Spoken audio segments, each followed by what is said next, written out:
নদীর ঘাটে কাপড় কাচতে গিয়েছিলাম। ছেলেও তার কাপড় নিয়ে এসেছে। পাশাপাশি বসে কাপড় কাচ্ছি। সে আমার শাড়ি কাচতে সাহায্য করছে। হঠাৎ বলল, মা, তোর এই শাড়িটা আমার খুব পছন্দ। আমি বললাম, কেন? সে বলল, এই শাড়িতে তোরে আরও সুন্দর লাগে। নদীর পানিতে আমাদের প্রতিবিম্ব পড়েছে। সে পানিতে আমাদের দিকে তাকিয়ে বলল, দেখ মা, আমরা কত সুন্দর লাগতেছি। আমি পানিতে তাকালাম। সত্যিই আমাদের প্রতিবিম্ব দেখে মনে হচ্ছে একটা দম্পতি। সে আমার হাত ধরে বলল, মা, আমি চাই এই ছবিটা সত্যি হোক। আমি হাত সরিয়ে নিতে গেলাম। সে আরও শক্ত করে ধরল। বলল, তুই আমার বউ হিজা যা। আমরা এই নদীর পাশেই থাকমু। অন্য মহিলারাও কাপড় কাচ্ছে কাছেই। তারা আমাদের দিকে তাকিয়ে হাসছে। আমি লজ্জা পেলাম। সে বলল, মা, লজ্জা পাইস কেন? আমি তোরে ভালোবাসি। নদীর স্রোতের শব্দ আর তার কথায় আমি কি যে করব বুঝতে পারছি না। এই গল্পটি সম্পূর্ণ শুনলে আপনাদের পানি অটোমেটিক বের হয়ে যাবে, সো যত দ্রুত সম্ভব হাতের কাছে টিস্যু নিয়ে বসে পড়ো। বিছানার চাদর যেন নষ্ট না হয় সেটা সম্পূর্ণ খেয়াল রাখার অনুরোধ জানিয়ে গল্পটি এখন শুরু করব। তার আগে সর্বশেষ অনুরোধ, দয়া করে এমন পানি বের করার গল্প নিয়মিত শুনতে আমাদের চ্যানেলটি সকলেই সাবস্ক্রাইব করুন। ধন্যবাদ। হ্যালো বন্ধুরা, আমার নাম মধুমিতা সেন। আমার বয়স ৩৯ বছর। আমার স্বামীর নাম রায়হান সেন, বয়স ৪২ বছর। আমাদের ২ সন্তান, তানভীর আর রিয়া। তানভীর ২১ বছর বয়সী, ইউনিভার্সিটিতে পড়ে। রিয়া ১৪ বছর বয়সী, স্কুলে যায়। আমার এই গল্পটা বলার আগে আমার মনে হচ্ছে যেন কোনো স্বপ্নের কথা বলছি। কিন্তু এটা একেবারেই সত্যি ঘটনা। গত মাসে আমাদের পুরানো বাড়ি নিয়ে অদ্ভুত কিছু ঘটনা ঘটে গেল। আমার শ্বশুরবাড়ির পুরানো বাড়িটা ছিল গ্রামে। সেটা প্রায় ৫০ বছরের পুরানো। আমার স্বামী রায়হান সেখান থেকে শহরে চলে আসে, কিন্তু বাড়িটা রেখে দিয়েছিল। একদিন সকালে আমি নদীর ঘাটে কাপড় কাচতে গেলাম। গ্রামে গিয়েছিলাম আমার শ্বশুরবাড়ির বাড়িটা দেখতে। সেদিন তানভীরও আমার সাথে গিয়েছিল। সে বলল, মা, আমিও নদীতে যাব। আমি বললাম, ঠিক আছে, তুইও তোর কাপড়গুলো নিয়ে আয়। নদীর ঘাটে পৌঁছে দেখলাম আর কেউ নেই। শুধু আমি আর তানভীর। পানি খুব পরিষ্কার। তানভীর আমার পাশে বসে আমার শাড়ি কাচতে সাহায্য করছে। হঠাৎ সে বলল, মা, তোর এই লাল শাড়িটা আমার খুব পছন্দ। আমি জিজ্ঞেস করলাম, কেন? সে বলল, এই শাড়িতে তোরে অনেক সুন্দর লাগে মা। পানিতে আমাদের প্রতিবিম্ব পড়েছিল। তানভীর পানির দিকে তাকিয়ে বলল, মা, দেখ আমরা কতটা ভালো লাগছি। আমি পানিতে তাকালাম। সত্যি কথা বলতে কি, আমাদের প্রতিবিম্ব দেখে মনে হচ্ছিল যেন একটা তরুণ দম্পতি। তানভীর আমার হাত ধরে বলল, মা, আমি চাই এই মুহূর্তটা চিরকাল থাকুক। আমি হাত সরিয়ে নিতে গেলাম। কিন্তু সে আরও জোরে ধরল। বলল, মা, তুই কি জানিস আমি কতটা তোকে ভালোবাসি? তখন আমি কিছুটা অস্বস্তি বোধ করছিলাম। এমন সময় দেখলাম আরও কয়েকজন মহিলা নদীর ঘাটে এসে পৌঁছেছেন। তারা আমাদের দিকে তাকিয়ে হাসছেন। আমার মনে হলো তারা হয়তো ভাবছেন আমরা নতুন বিবাহিত দম্পতি। আমি লজ্জা পেলাম। তানভীর বলল, মা, কেন লজ্জা পাচ্ছিস? আমি তোকে খুব ভালোবাসি। নদীর স্রোতের শব্দ আর তানভীরের এই কথায় আমি বুঝতে পারছিলাম না কি করব। তখন আমার মনে হলো তানভীর হয়তো কোনো মানসিক সমস্যায় ভুগছে। নাকি এটা শুধুই একটা কৌতুক? হঠাৎ তানভীর বলল, মা, আমার মনে হচ্ছে এই নদীর তলায় কিছু একটা লুকিয়ে আছে। আমি অবাক হয়ে জিজ্ঞেস করলাম, কী রকম? সে বলল, আমি গত রাতে স্বপ্ন দেখেছি। এই নদীর তলায় একটা পুরানো বাক্স আছে। সেটায় অনেক মূল্যবান জিনিস আছে। আমি হাসতে হাসতে বললাম, স্বপ্নের কথা আবার কি? কিন্তু তানভীর খুব গুরুত্ব দিয়ে বলল, না মা, এটা শুধু স্বপ্ন না। আমার দাদুর ডায়েরিতে এই নদীর কথা লেখা আছে। এই কথা শুনে আমি চমকে গেলাম। তানভীরের দাদু মানে আমার শ্বশুর অনেক বছর আগে মারা গেছেন। তার ডায়েরির কথা আমি জানতাম না। তানভীর বলল, মা, আমি গত সপ্তাহে দাদুর পুরানো ট্রাঙ্কটা খুলেছিলাম। সেখানে একটা ডায়েরি পেয়েছি। আমি কৌতূহলী হয়ে জিজ্ঞেস করলাম, কি লেখা আছে সেখানে? তানভীর বলল, দাদু লিখেছেন যে এই নদীর একটা নির্দিষ্ট জায়গায় তিনি কিছু মূল্যবান জিনিস লুকিয়ে রেখেছিলেন। সেটা ছিল স্বাধীনতার আগে, যখন পাকিস্তানি সেনারা এলাকায় অত্যাচার চালাচ্ছিল। এই কথা শুনে আমার পুরো শরীর শিহরিত হয়ে উঠল। আমি জানতাম আমার শ্বশুর স্বাধীনতা যুদ্ধে অংশগ্রহণ করেছিলেন। কিন্তু তিনি কখনো এইসব কথা বলতেন না। তানভীর আমার কানের কাছে ফিসফিস করে বলল, মা, দাদু লিখেছেন যে এই নদীতে একটা বিশেষ পাথর আছে। সেই পাথরের নিচে একটা ওয়াটারপ্রুফ বাক্স লুকিয়ে আছে। সেখানে সোনার গয়না, টাকা আর কিছু গুরুত্বপূর্ণ কাগজপত্র আছে। আমি তখনও ভাবছিলাম এটা হয়তো তানবীরের কল্পনা। কিন্তু তানবীর বলল, মা, আমি ডায়েরিটা নিয়ে এসেছি। তুই দেখবি। সে তার ব্যাগ থেকে একটা পুরানো ডায়েরি বের করল। ডায়েরিটা খুলে দেখি সত্যিই আমার শ্বশুরের হাতের লেখা। তিনি লিখেছেন, আজ 1971 সালের 2-5 মার্চ পাকিস্তানি সেনারা আমাদের গ্রামে আক্রমণ করেছে। আমি আমার সব মূল্যবান জিনিস নিরাপদ জায়গায় লুকিয়ে রাখলাম, নদীর সেই বিশেষ পাথরের নিচে। যদি আমি বেঁচে থাকি তাহলে একদিন এগুলো তুলে আনব। আমার চোখে পানি এসে গেল। আমি বুঝতে পারলাম তানবীর সত্যি কথাই বলছে। কিন্তু এত বছর পর সেই বাক্স কি আর থাকবে? তানবীর বলল, মা, আমরা খুঁজে দেখি না কেন? আমি বললাম, কিন্তু পানির নিচে কিভাবে খুঁজব? তানবীর বলল, মা, এখন শুকনো মৌসুম। নদীর পানি অনেক কমে গেছে। ওই যে দেখ, ওইদিকে কিছু পাথর দেখা যাচ্ছে। আমি দেখলাম সত্যিই নদীর মাঝখানে কিছু পাথর দেখা যাচ্ছে। তানবীর বলল, মা, দাদুর লেখা অনুযায়ী সবচেয়ে বড় পাথরটার নিচে বাক্সটা আছে। আমরা পানির মধ্যে নামলাম, পানি হাঁটু পর্যন্ত। তানবীর বড় পাথরটার কাছে গিয়ে হাত দিয়ে খুঁজতে লাগল। হঠাৎ সে চিৎকার করে বলল, মা, পেয়েছি। এখানে সত্যিই কিছু একটা আছে। আমি দৌড়ে গিয়ে দেখলাম পাথরের নিচে সত্যিই একটা কিছু আছে। আমরা মিলে সেটা তুলতে চেষ্টা করলাম। অনেক কষ্ট করে একটা প্লাস্টিকে মোড়ানো বাক্স তুললাম। বাক্সটা খুলে দেখি সত্যিই সোনার গয়না, কিছু টাকা আর কিছু কাগজ আছে। তানভীর আনন্দে চিৎকার করে বলল, মা, আমরা দাদুর গুপ্তধন পেয়ে গেছি। আমি কাঁদতে কাঁদতে বললাম, তোর দাদু কতটা বুদ্ধিমান ছিলেন। তিনি জানতেন যে একদিন আমরা এগুলো প্রয়োজন হবে। কাগজগুলো দেখে জানলাম সেগুলো ছিল আমাদের পুরানো বাড়ির দলিল আর কিছু জমির কাগজ, যেগুলো আমরা হারিয়ে ফেলেছিলাম বলে ভাবতাম। তানভীর বলল, মা, এই টাকা দিয়ে আমরা দাদুর বাড়িটা সংস্কার করতে পারি। আর এই জমির কাগজ দিয়ে আমরা আইনি কাজকর্ম শেষ করতে পারি। আমি তানভীরকে জড়িয়ে ধরে বললাম, তুই যে এই ডায়েরি খুঁজে পেয়েছিস, এটা একটা অলৌকিক ব্যাপার। তানভীর বলল, মা, আমার মনে হয় দাদু আমাকে স্বপ্নে দেখা দিয়েছেন। তিনি চেয়েছিলেন আমরা এই গুপ্তধন খুঁজে পাই। আমরা বাড়ি ফিরে এসে রায়হানকে সব কথা বললাম। সে প্রথমে বিশ্বাস করল না, কিন্তু বাক্স আর ডায়েরি দেখে সে অবাক হয়ে গেল। রায়হান বলল, আমার বাবা সত্যিই অসাধারণ মানুষ ছিলেন। তিনি এত বছর আগে ভেবেছিলেন আমাদের একদিন এগুলো প্রয়োজন হবে। পরের দিন আমরা সেই জমির কাগজ নিয়ে আইনজীবীর কাছে গেলাম। তিনি বললেন, এই কাগজগুলো একেবারে আসল। এই জমি এখন অনেক দামি। আমরা চাইলে এটা বিক্রি করে ভালো টাকা পেতে পারি। কিন্তু আমরা সিদ্ধান্ত নিলাম জমি বিক্রি না করে সেখানে একটা সুন্দর বাড়ি বানাব, তানভীরের দাদুর স্মৃতির উদ্দেশ্যে। সোনার গয়নাগুলো আমি রিয়াকে দিয়ে দিলাম। বললাম, এগুলো তোর দাদুর রেখে যাওয়া, তুই যত্ন করে রাখবি। রিয়া খুব খুশি হয়ে বলল, মা, দাদুকে আমি দেখিনি, কিন্তু তার জন্য আমার খুব ভালোবাসা। এর কয়েক সপ্তাহ পর আরও একটা অদ্ভুত ঘটনা ঘটল। তানভীর আবার স্বপ্ন দেখল। এবার সে বলল, দাদু তাকে বলেছেন নদীর আরও একটা জায়গা আরও কিছু লুকিয়ে আছে। আমি প্রথমে ভাবলাম এটা হয়তো তানভীরের কল্পনা। কিন্তু তানভীর খুব জোর দিয়ে বলল, মা, দাদু আমাকে খুব স্পষ্ট করে দেখিয়েছেন। নদীর উত্তর দিকে একটা পুরানো বটগাছ আছে। সেই গাছের নিচে মাটিতে আরও একটা বাক্স আছে। আমি তানভীরের সাথে সেই জায়গায় গেলাম। সত্যিই একটা পুরানো বটগাছ আছে। তানভীর একটা কোদাল নিয়ে গিয়েছিল। সে গাছের গোড়ায় খুঁড়তে লাগল। প্রায় 2 ফুট খোঁড়ার পর আরও একটা বাক্স পেলাম।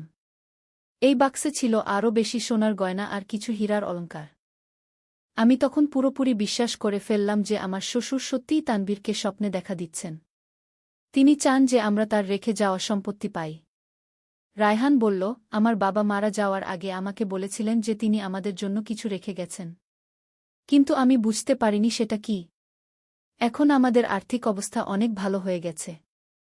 আমরা তানভীরের দাদুর বাড়িটা সুন্দর করে সংস্কার করেছি। সেখানে একটা ছোট মন্দিরও বানিয়েছি তার স্মৃতির উদ্দেশ্যে। তানভীর এখন প্রায় স্বপ্ন দেখে। সে বলে দাদু তাকে ভবিষ্যতের কথা বলেন। আমার মনে হয় তানভীরের মধ্যে কোনো বিশেষ শক্তি আছে। রিয়াও মাঝে মাঝে অদ্ভুত স্বপ্ন দেখে। সে বলে দাদু তাকেও দেখা দেন। তিনি বলেন আমাদের পরিবারের সবাই ভালো থাকবে। আমি এখন প্রতিদিন সেই নদীর ঘাটে যাই। সেখানে বসে আমার শ্বশুরকে মনে করি। আমার মনে হয় তিনি এখনও আমাদের সাথে আছেন। একদিন তানভীর বলল, মা, দাদু বলেছেন আমরা যেন এই গুপ্তধনের কথা অন্য কাউকে না বলি। এটা শুধু আমাদের পরিবারের গোপন কথা। আমি তানভীরকে বললাম, হ্যাঁ, এটা আমাদের পারিবারিক গোপনীয়তা। আমরা কাউকে বলব না। কিন্তু আজ আমি আপনাদের কাছে এই কথাগুলো বলছি কারণ আমার মনে হচ্ছে এই গল্পটা অন্যদের জানা দরকার। যারা মনে করে মৃত মানুষ আমাদের সাহায্য করতে পারে না, তারা ভুল ভাবছে। আমার শ্বশুর মারা গেলেও তিনি আমাদের সাহায্য করেছেন। তিনি তানভীরের মাধ্যমে আমাদের কাছে তার বার্তা পৌঁছিয়েছেন। এখন আমাদের পরিবার খুব সুখে আছে। তানভীর তার পড়াশোনা চালিয়ে যাচ্ছে। রিয়াও ভালো ছাত্রী। রায়হান একটা নতুন ব্যবসা শুরু করেছে। আমি জানি এই গল্প শুনে অনেকেই হয়তো বিশ্বাস করবেন না। কিন্তু আমি যা বলেছি তা সব সত্যি। আমার পরিবারে সত্যিই অলৌকিক কিছু ঘটেছে। আমি প্রতিদিন আমার শ্বশুরের উদ্দেশ্যে প্রার্থনা করি। তিনি যেন আমাদের সবসময় রক্ষা করেন। তানভীর বলে দাদু তাকে আরও অনেক কিছু বলেছেন। কিন্তু সেগুলো এখনও বলার সময় হয়নি। হয়তো ভবিষ্যতে আরও কিছু রহস্য উন্মোচিত হবে। আমার এই গল্পটা এখানেই শেষ করছি। আশা করি আপনারা এই গল্প শুনে ভালো লেগেছে। আমাদের চ্যানেল সাবস্ক্রাইব করতে ভুলবেন না। কিছুদিন পর আরও একটা অবিশ্বাস্য ঘটনা ঘটল। আমি একদিন রান্নাঘরে কাজ করছিলাম। হঠাৎ শুনলাম তানভীর চিৎকার করছে। আমি দৌড়ে তার রুমে গেলাম। দেখলাম সে তার বিছানায় বসে কাঁদছে। আমি জিজ্ঞেস করলাম, কি হয়েছে বাবা? তানভীর বলল, মা, দাদু আমাকে খুব জরুরি একটা কথা বলেছেন। তিনি বলেছেন আমাদের বাড়ির নিচে একটা গুহা আছে। সেই গুহায় অনেক পুরানো জিনিস লুকিয়ে আছে। আমি বললাম, আবার স্বপ্ন দেখেছিস? তানভীর বলল, না মা, এবার জেগে জেগেই দাদুকে দেখেছি। তিনি আমার সামনে দাঁড়িয়েছিলেন। এই কথা শুনে আমার সারা শরীর কাঁপতে লাগল। আমি বললাম, তুই নিশ্চিত? তানভীর বলল, হ্যাঁ মা, একেবারে নিশ্চিত। দাদু বলেছেন আমাদের বাড়ির পূর্ব দিকের রুমের মেঝের নিচে একটা লুকানো দরজা আছে। আমি রায়হানকে ডেকে সব কথা বললাম। সে প্রথমে হাসল। বলল, তানভীর বড় হয়ে কল্পনাপ্রবণ হয়ে গেছে। কিন্তু তানভীর বলল, বাবা, তুমি বিশ্বাস না করলেও আমি জানি আমি সত্যি কথা বলছি। পরের দিন সকালে আমরা পূর্ব দিকের রুমটা পরীক্ষা করলাম। রুমটা অনেক দিন ব্যবহার করা হয়নি। মেঝেতে পুরানো কার্পেট পাতা। আমরা কার্পেট সরিয়ে মেঝে পরীক্ষা করলাম। তানভীর একটা হাতুড়ি দিয়ে মেঝেতে টোকা দিতে লাগল। একটা জায়গা আওয়াজ ভিন্ন রকম এলো। মনে হলো নিচে ফাঁকা জায়গা আছে। রায়হান বলল, সত্যিই কিছু একটা আছে মনে হচ্ছে। আমরা সেই জায়গার টাইলস তুলে ফেললাম। দেখলাম নিচে কাঠের তৈরি একটা ঢাকনা আছে। ঢাকনাটা খুলতেই দেখলাম নিচে সত্যিই একটা ছোট গুহার মতো জায়গা। আমরা টর্চের আলো জ্বালিয়ে নিচে তাকালাম। দেখলাম অনেকগুলো পুরানো বাক্স আর কিছু মূর্তি রাখা আছে। তানভীর বলল, মা, দাদু বলেছিলেন এখানে অনেক দামি জিনিস আছে। আমরা একটা মই দিয়ে নিচে নামলাম। গুহাটা ছোট কিন্তু পরিষ্কার। মনে হচ্ছিল কেউ এখানে নিয়মিত পরিচর্যা করে। আমি অবাক হয়ে রায়হানকে বললাম, এই জায়গাটা তো একেবারে ঝকঝকে। রায়হান বলল, আমার বাবা হয়তো মাঝে মাঝে এখানে আসতেন। আমরা বাক্সগুলো খুলে দেখলাম। প্রথম বাক্সে পুরানো বই আর কিছু পাণ্ডুলিপি। দ্বিতীয় বাক্সে আরও সোনার অলংকার। তৃতীয় বাক্সে পুরানো মুদ্রা। চতুর্থ বাক্সে কিছু ছবি আর চিঠিপত্র। তানভীর একটা চিঠি তুলে পড়তে লাগল। চিঠিটা আমার শ্বশুরের বন্ধু লিখেছিলেন। সেখানে লেখা, প্রিয় বন্ধু, তোমার গোপন কোষাগার সম্পর্কে আমি জানি। এগুলো তোমার পরিবারের কাজে লাগবে। আমি ছবিগুলো দেখতে লাগলাম। একটা ছবিতে দেখলাম আমার শ্বশুর অনেক মানুষের সাথে দাঁড়িয়ে আছেন। মনে হচ্ছিল কোনো গোপন সবার ছবি। রায়হান বলল, আমার বাবা স্বাধীনতা যুদ্ধের সময় অনেক গোপন কাজ করতেন। হয়তো এগুলো সেই সময়ের। আমরা আরও দেখতে লাগলাম। একটা পুরানো ট্রাঙ্কে পেলাম আরও অনেক গুরুত্বপূর্ণ কাগজপত্র। এর মধ্যে ছিল আমাদের বাড়ির আসল নকশা। নকশা দেখে বুঝলাম আমাদের বাড়ির আরও অনেক গোপন জায়গা আছে। তানভীর উৎসাহিত হয়ে বলল, মা, আমরা পুরো বাড়ি খুঁজে দেখি। পরের কয়েকদিন আমরা পুরো বাড়ি তন্ন তন্ন করে খুঁজলাম। আমাদের শোবার ঘরের দেওয়ালে একটা গোপন আলমারি পেলাম। সেখানে আরও কিছু মূল্যবান জিনিস। রান্নাঘরের পেছনে পেলাম একটা গোপন কুয়া। সেই কুয়ায় একটা ওয়াটারপ্রুফ ব্যাগে আরও টাকা আর গয়না। আমি তানভীরকে বললাম, তোর দাদু সত্যিই একজন অসাধারণ মানুষ ছিলেন। তিনি আমাদের ভবিষ্যতের জন্য এত কিছু রেখে গেছেন। তানভীর বলল, মা, দাদু আমাকে আরও বলেছেন তিনি বলেছেন আমাদের গ্রামে আরও ৩টা জায়গায় তার গুপ্তধন আছে। আমি অবাক হয়ে বললাম, আরও? তানভীর বলল, হ্যাঁ মা। একটা স্কুলের মাঠে, একটা মসজিদের পেছনে, আর একটা পুকুরের ধারে। রায়হান বলল, তাহলে আমরা সেগুলোও খুঁজে দেখি। আমরা পরের সপ্তাহে স্কুলের মাঠে গেলাম। তানভীর বড় একটা গাছের নিচে খুঁড়তে লাগল। সত্যিই সেখানে একটা বাক্স পেলাম। এই বাক্সে ছিল প্রচুর পুরানো মুদ্রা আর কিছু দামি পাথর। মসজিদের পেছনে পেলাম আরও একটা বাক্স। সেখানে ছিল হস্তলিখিত কুরআন শরীফ আর কিছু ধর্মীয় বই। পুকুরের ধারে পেলাম সবচেয়ে বড় বাক্স। সেখানে ছিল প্রচুর সোনার গয়না, হীরার অলংকার আর অনেক টাকা। আমি হিসাব করে দেখলাম আমরা মোট যে সম্পদ পেয়েছি তা দিয়ে আমাদের সারা জীবন আরামে কাটবে। কিন্তু সবচেয়ে বড় ব্যাপার হল তানভীরের সাথে তার দাদুর যোগাযোগ। প্রতিদিন তানভীর নতুন নতুন তথ্য পায়। একদিন তানভীর বলল, মা, দাদু বলেছেন আমি ভবিষ্যতে একজন বড় ব্যবসায়ী হব। আর আমাদের পরিবার অনেক বিখ্যাত হবে। আমি বললাম, তোর দাদুর কথা সত্যি হোক। তানভীর বলল, দাদু আরও বলেছেন আমাদের পরিবারে একটা বিশেষ ক্ষমতা আছে। আমরা মৃত মানুষদের সাথে যোগাযোগ করতে পারি। এই কথা শুনে আমি কিছুটা ভয় পেলাম।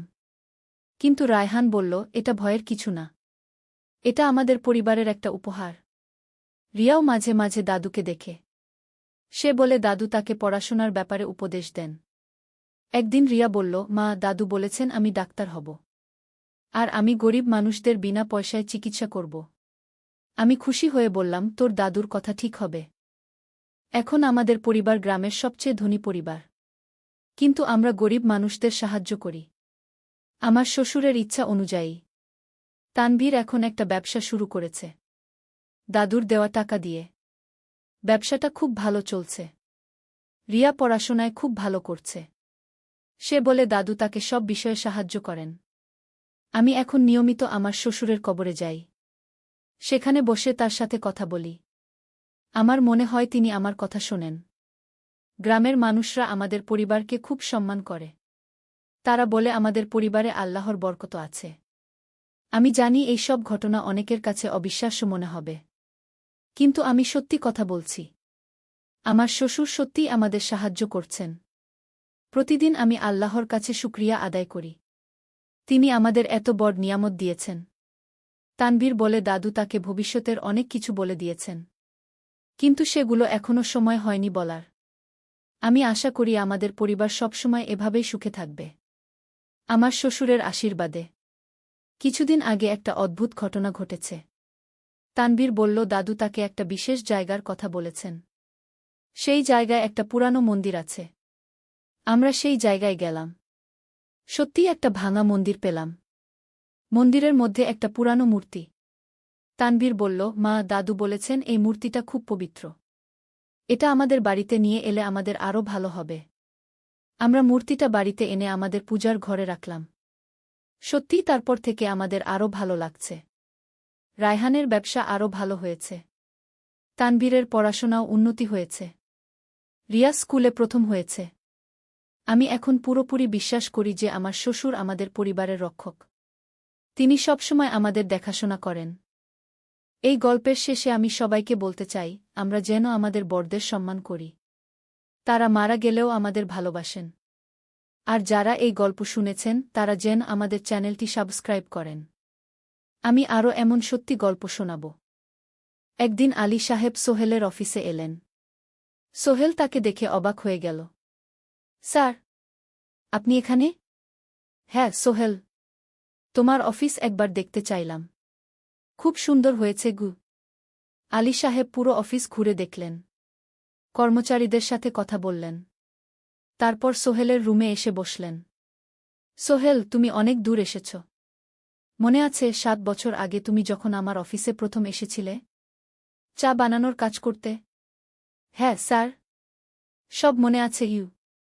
আমি গর্বিত যে আমি তোমাকে একটা সুযোগ দিয়েছিলাম। আর তুমি সেই সুযোগকে কাজে লাগিয়েছ। জানো সফলতার মূল সূত্র কি? কি স্যার? কঠোর পরিশ্রম, সততা আর হাল না ছাড়া। তোমার মধ্যে এই 3টা গুণই আছে গু। সোহেল চোখে জল নিয়ে বলল, আপনি না থাকলে আজ আমি এখানে পৌঁছাতে পারতাম না স্যার। না সোহেল, আমি শুধু একটা দরজা খুলে দিয়েছিলাম। ভেতরে ঢুকে পথ তৈরি করেছ তুমি নিজে গু। আলী সাহেব চলে যাওয়ার আগে বললেন, আমার একটা বড় প্রজেক্ট আছে, একটা 20 ফ্লোর বিজনেস টাওয়ার। আমি চাই তুমি এই প্রজেক্টে আমার সাথে পার্টনার হও। 50-50 রাজি? সোহেল অবাক হয়ে গেল। এত বড় প্রজেক্ট? স্যার, আমার কি যথেষ্ট সামর্থ্য আছে? আছে। আমি বিশ্বাস করি। সোহেল রাজি হয়ে গেল। এটা তার জীবনের সবচেয়ে বড় প্রজেক্ট হবে। 50 অধ্যায়, বড় চ্যালেঞ্জ।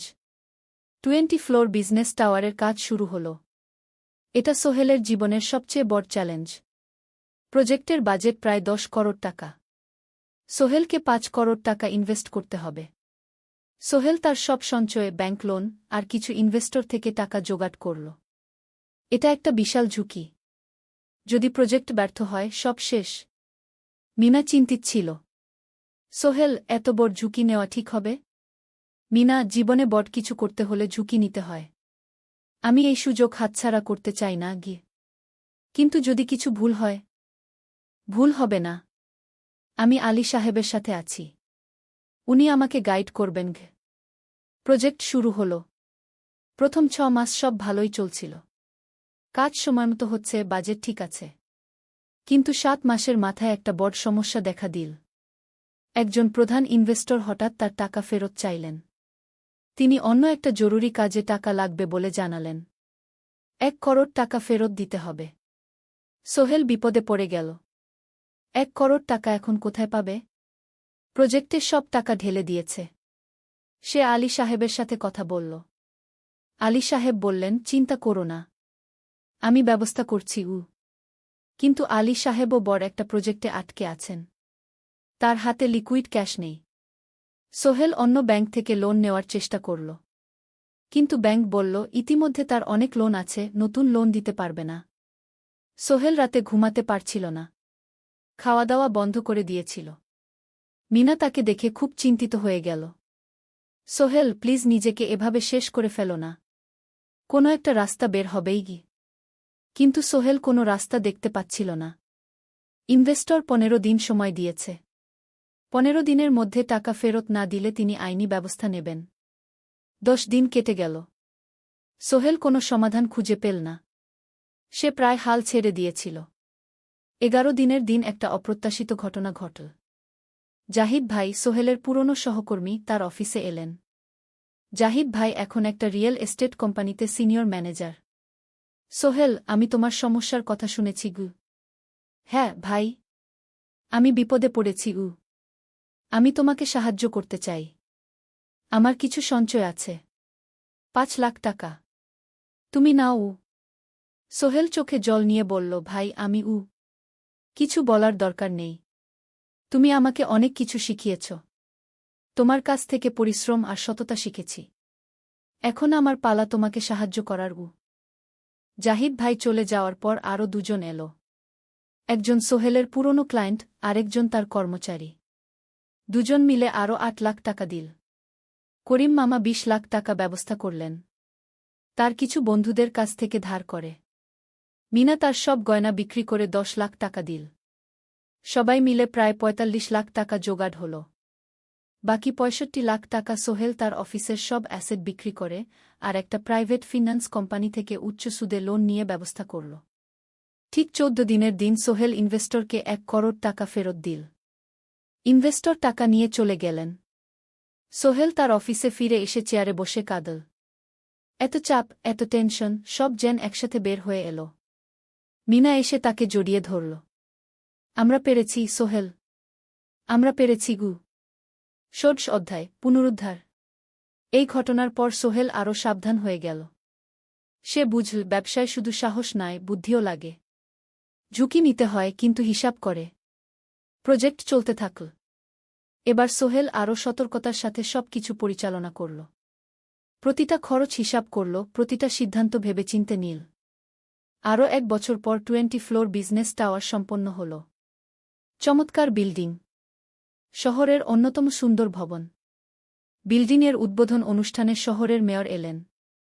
অনেক ব্যবসায়ী, সাংবাদিক এল। সোহেলের নাম পত্রিকায় ছাপা হল। স্বপ্নের শহরে এক তরুণ উদ্যোক্তার সফলতার গল্প। প্রজেক্ট থেকে সোহেলের লাভ হল প্রায় 2 করোড় টাকা। এই টাকা দিয়ে সে সব ঋণ শোধ করল। জাহিদ ভাইয়ের টাকা ফেরত দিল। করিম মামার ঋণ শোধ করল। যারা সাহায্য করেছিল সবাইকে টাকা ফেরত দিল। মিনার জন্য নতুন গয়না কিন। আরও সুন্দর। তার মাকে গ্রামে একটা নতুন পাকা বাড়ি বানিয়ে দিল। মা কাঁদতে কাঁদতে বললেন, তোর বাবা বেঁচে থাকলে কত খুশি হতো। তুই আমার সব স্বপ্ন পূরণ করেছিস গে। সোহেল নিজেদের জন্য একটা ফ্ল্যাট কিন। 4 রুমের ফ্ল্যাট, সমুদ্রের কাছে। এখন আর ভাড়া বাড়িতে থাকতে হয় না। সপ্তদশ অধ্যায়, প্রতিদান। সোহেল এখন একজন প্রতিষ্ঠিত উদ্যোক্তা। কিন্তু সে তার শেখ ভোলেনি। যে গ্রাম থেকে সে এসেছে, যারা তাকে সাহায্য করেছে, কাউকেই ভোলেনি। সে তার গ্রামে একটা স্কুল বানিয়ে দিল। সোহেল ফাউন্ডেশন স্কুলকে গরিব ছেলেমেয়েরা ফ্রিতে পড়তে পারবে। ভালো শিক্ষক নিযোগ দিল। ভালো পড়াশোনার ব্যবস্থা করল। শহরে একটা ফ্রি মেডিকেল ক্লিনিক খুল। গরিব মানুষরা ফ্রিতে চিকিৎসা পাবে। প্রতি বছর 10 জন মেধাবী কিন্তু গরিব ছাত্রছাত্রীকে স্কলারশিপ দেওয়া শুরু করল। তারা বিনামূল্যে পড়াশোনা করতে পারবে। একদিন একটা টিভি চ্যানেল সোহেলের ইন্টারভিউ নিতে এলো। আপনার সফলতার গোপন সূত্র কি? সোহেল একটু ভেবে বলল, কঠোর পরিশ্রম, সততা আর হাল না ছাড়া। এই 3টা জিনিস যদি কারো মধ্যে থাকে, সে যে কোনো কিছু অর্জন করতে পারে। আর সবচেয়ে বড় কথা, যারা আমাকে সাহায্য করেছে তাদের ছাড়া আমি কিছুই না। একা কেউ সফল হতে পারে না গি। আপনার পরবর্তী স্বপ্ন কি? আমি চাই আরও মানুষকে সাহায্য করতে। আমার মতো যারা গ্রাম থেকে শহরে আসে তাদের জন্য একটা ট্রেনিং সেন্টার খুলব। তারা সেখানে বিভিন্ন স্কিল শিখতে পারবে। চাকরি পাবে। নিজের পায়ে দাঁড়াতে পারবে গু। অষ্টাদশ অধ্যায়, নতুন প্রজন্ম। আরও 5 বছর কেটে গেল। সোহেল এখন 45 বছরের। তার মেয়ে সারা এখন 9 বছরের। স্কুলে ক্লাস 4-এ পড়ে। খুব মেধাবী মেয়ে। একদিন সারা বাবাকে জিজ্ঞেস করল, বাবা, তুমি কিভাবে এত বড় হলে? আমার বন্ধুরা বলে তুমি একজন সফল মানুষ গো। সোহেল তাকে কোলে নিয়ে বসল।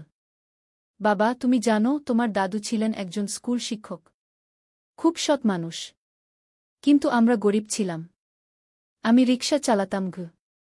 রিকশা? সত্যি? হ্যাঁ। তারপর আমি এই শহরে এলাম। অনেক কষ্ট করেছি। কিন্তু হাল ছাড়িনি। মানুষ আমাকে সাহায্য করেছে। আর আমি কঠোর পরিশ্রম করেছি। বাবা, আমিও কি তোমার মতো হতে পারব? অবশ্যই পারবে বাবা। তবে মনে রেখো, সফলতা মানে শুধু টাকা পয়সা না। সফলতা মানে ভালো মানুষ হওয়া। অন্যদের সাহায্য করা। সৎ থাকা। সারা মাথা নাডল। আমি ভালো মানুষ হব বাবা। সোহেল তার মেয়েকে জড়িয়ে ধরল। মনে মনে ভাবল, তার জীবনের সব কষ্ট সার্থক হয়েছে। মিনা রান্নাঘর থেকে ডাকল, খাবার তৈরি। এসো। সোহেল সারাকে নিয়ে ডাইনিং টেবিলে গেল। ঋতু এসেছে। সে এখন বিয়ে করেছে, তার একটা ছেলে হয়েছে। সোহেলের মা মাঝে মাঝে চট্টগ্রামে বেড়াতে আসেন। আজও এসেছেন। সবাই মিলে খেতে বসল। হাসিগল্পে ভরা পরিবার। সোহেল তাকাল তার মায়ের দিকে, মিনার দিকে, সারার দিকে, ঋতুর দিকে। মনে হল, জীবনে আর কি চাই? খাওয়া শেষে সবাই বসে রইল। গল্প করছিল। হঠাৎ সোহেলের ফোন বাজল। অফিস থেকে। একটা জরুরি বিষয়। সোহেল ফোন রেখে দিয়ে মিনাকে বলল, একটা নতুন প্রজেক্টের প্রস্তাব এসেছে। একটা এতিমখানা বানানোর কাজ। সরকারি প্রজেক্ট। তুমি নেবে? অবশ্যই। এটা আমার স্বপ্নের প্রজেক্ট। যেসব বাচ্চাদের বাবা মা নেই তাদের জন্য একটা সুন্দর জায়গা। মিনা হাসল। তুমি কখনো বদলাও না। এখনো অন্যদের কথা ভাবো। এটাই তো জীবন মিনা। শুধু নিজের জন্য বাঁচলে কি হবে? 49 অধ্যায়, উত্তরাধিকার। 10 বছর আরও কেটে গেল। সোহেল এখন 55 বছরের। তার চুলে পাক ধরেছে। কিন্তু শক্তি এখনও আগের মতোই। সারা এখন 19 বছরের। সে বিশ্ববিদ্যালয়ে ইঞ্জিনিয়ারিং পড়ছে। সে চায় বাবার মতো কনস্ট্রাকশন ইন্ডাস্ট্রিতে কাজ করতে। একদিন সারা বাবাকে বলল, বাবা, আমি তোমার কোম্পানিতে কাজ করতে চাই। এখনও তো তোর পড়াশোনা বাকি। জানি। কিন্তু আমি এখন থেকেই শিখতে চাই। ছুটির দিনে তোমার সাথে সাইটে যেতে চাই। দেখতে চাই কিভাবে কাজ হয়। সোহেল খুশি হয়ে গেল। তার মেয়ে তার পথ অনুসরণ করতে চায়। ঠিক আছে, কিন্তু শর্ত হল তোকে সবকিছু নিজ থেকে শিখতে হবে। কোনো স্পেশাল ট্রিটমেন্ট পাবি না গে। আমি তো তাই চাই বাবাগু। সারা তার বাবার সাথে কাজ শিখতে শুরু করল। সে দেখল কিভাবে শ্রমিকরা কাজ করে, কিভাবে ম্যাটেরিয়াল বাছাই করতে হয়, কিভাবে একটা প্রজেক্ট ম্যানেজ করতে হয়। সোহেল তাকে কোনো সহজ পথ দিল না। সারাকেও সবার মতো কষ্ট করতে হল। সাইটে রোদে দাঁড়িয়ে থাকতে হল। শ্রমিকদের সাথে কথা বলতে হল। কিন্তু সারা হাল ছাড়ল না। সে তার বাবার মেয়ে। পরিশ্রম করতে জানে। 3 বছর পর সারা গ্রাজুয়েট হল। সে সোহেলের কোম্পানিতে জুনিয়র প্রজেক্ট ম্যানেজার হিসেবে যোগ দিল। সোহেল ধীরে ধীরে সারাকে বড় দায়িত্ব দিতে শুরু করল। সারা তার বাবার মতোই সৎ, পরিশ্রমী। 20 অধ্যায়, সমাপ্তি নয়, নতুন শুরু। আরও 5 বছর পর সোহেল এখন 60 বছরের। সে সিদ্ধান্ত নিল এবার অবসর নেওয়ার সময় এসেছে। কোম্পানির দায়িত্ব সারাকে দেবে। একটা অনুষ্ঠান করা হল। সোহেল আনুষ্ঠানিকভাবে কোম্পানির চেয়ারম্যান পদ থেকে অবসর নিল। সারা হল নতুন ম্যানেজিং ডিরেক্টর। সোহেল তার বক্তব্যে বলল, আমি যখন এই শহরে এসেছিলাম আমার পকেটে ছিল মাত্র 5,000 টাকা। একটা ছোট্ট ব্যাগ। আর অনেক স্বপ্ন। আজ 40 বছর পর আমি পেছনে ফিরে তাকাই, দেখি একটা দীর্ঘ পথ। সেই পথে অনেক কষ্ট ছিল, অনেক বাধা ছিল। কিন্তু ছিল অনেক ভালোবাসাও। অনেক মানুষের সাহায্যও। আমি বিশ্বাস করি সফলতা একা আসে না। এটা আসে অনেক মানুষের সমর্থন, ভালোবাসা আর বিশ্বাস নিয়ে। আমি যা কিছু অর্জন করেছি তা আমার একার না। এটা আমার পরিবারের, আমার কর্মচারীদের, আমার বন্ধুদের, সবার। আজ আমি আমার মেয়ে সারার হাতে এই দায়িত্ব তুলে দিচ্ছি। আমি জানি সে আমার চেয়ে ভালো করবে। কারণ সে শিখেছে আমার ভুল থেকে, আমার অভিজ্ঞতা থেকে। অনুষ্ঠান শেষ হল। সবাই চলে গেল। সোহেল আর মিনা অফিসে একা দাঁড়িয়ে রইল। মিনা, মনে আছে আমরা প্রথম কখন দেখা হয়েছিলাম? হ্যাঁ, তোমার সেই ছোট্ট মুদি দোকানে। তুমি বিস্কুট কিনতে এসেছিলে। কে ভেবেছিল সেই দিন থেকে আমাদের এই পর্যস্বপ্নের শহর। প্রথম অধ্যায়, যাত্রা শুরু। সকাল 7টা বেজে গেছে। ঢাকার কমলাপুর রেলস্টেশনে মানুষের ভিড়। চারদিকে চা বিস্কুট বিক্রেতাদের চিৎকার, ট্রেনের হর্ন আর যাত্রীদের কোলাহল। এই বিশাল ভিড়ের মধ্যে একটা ছোট্ট ব্যাগ হাতে দাঁড়িয়ে আছে সোহেল। বয়স মাত্র 22। গায়ের রং শ্যামলা, চোখে স্বপ্নের ঝিলিক। ভাইজা, চট্টগ্রামের টিকিট আছে? সোহেল টিকিট কাউন্টারের সামনে দাঁড়িয়ে জিজ্ঞেস করল। আছে। 3 টাকা। কাউন্টারের লোকটা উত্তর দিল। সোহেল তার পকেট থেকে টাকা বের করল। মোট 5,000 টাকা। এই টাকা সে জমিয়েছে গত 3 বছরে রিকশা চালিয়ে। তার স্বপ্ন ছিল চট্টগ্রাম গিয়ে একটা ভালো চাকরি পাওয়া। গ্রামে আর থাকতে চায় না সে। বাবা মারা গেছেন 10 বছর আগে। মা আর ছোট বোন ঋতুকে নিয়ে সংসার চালাচ্ছিল রিকশা চালিয়ে। কিন্তু এভাবে তো আর সারা জীবন চলবে না। টিকিট কেটে সোহেল প্ল্যাটফর্মে এলো। ট্রেন ছাড়বে আর মাত্র 15 মিনিট পরে। সে একটা বেঞ্চে বসে পড়ল। ব্যাগটা বুকের কাছে চেপে ধরল। এই ব্যাগে আছে তার সব সম্পদ, কিছু কাপড়, একটা ছোট্ট ফটো ফ্রেমে বাবা মায়ের ছবি, আর কিছু টাকা। কোথায় যাচ্ছেন? পাশে বসা একজন বয়স্ক মানুষ জিজ্ঞেস করলেন। চট্টগ্রাম কাকা। চাকরি খুঁজতে যাচ্ছি। কে? সোহেল বিনয়ের সাথে উত্তর দিল। ভালো। তবে শহরে সাবধানে থাকবেন। শহর মানে অনেক সুযোগ, কিন্তু অনেক ফাঁদও আছে। বয়স্ক লোকটা বললেন। সোহেল মাথা নাড়ল। সে জানে শহরের জীবন সহজ না। কিন্তু তার কোনো বিকল্প নেই। গ্রামে রিকশা চালিয়ে মাসে 3,500 টাকা আয় হতো।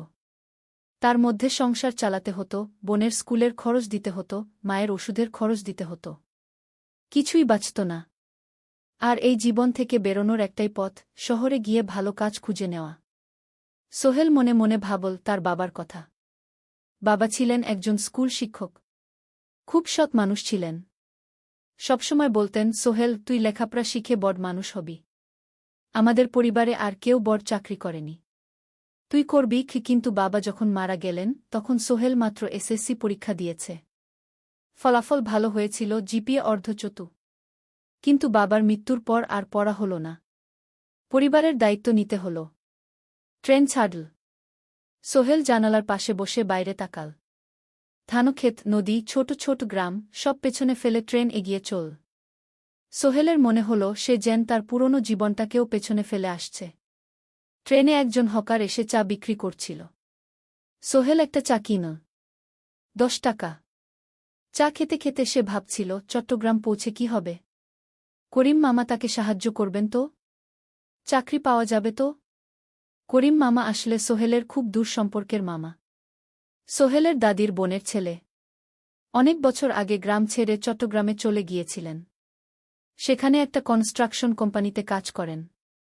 বছরে একবার দুবার গ্রামে আসতেন।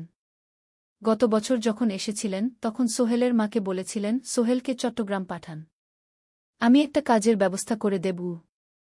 সেই কথাতেই ভরসা করে সোহেল আজ এই যাত্রা। দ্বিতীয় অধ্যায়, নতুন শহর। চট্টগ্রাম পৌঁছাতে প্রায় 6 ঘণ্টা লেগে গেল। দুপুর 1টা বাজে। সোহেল স্টেশন থেকে বের হয়ে শহরের রাস্তায় দাঁড়াল। কি বিশাল শহর! এত গাড়ি, এত মানুষ। চারদিকে উঁচু উঁচু বিল্ডিং, দোকানপাট, মানুষের ভিড়।